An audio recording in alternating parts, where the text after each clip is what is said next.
Lanzones.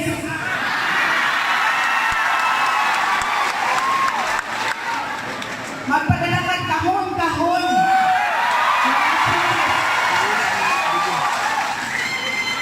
Dito, sa Davao.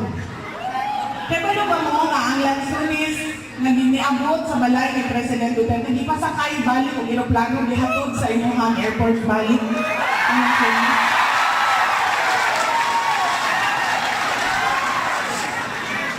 Ganito na ako ang dito to sa balay ni President Duterte, naan sila aeroplano ikabalik ang Lanzones. Ganito na ako ang bana sa ako yung sa unsaon man ang imong Lanzones ni Romualdo dinha sa Sara. Yan ako, man tayo aeroplano. Paliw kong lubong na lang anak dito sa likod.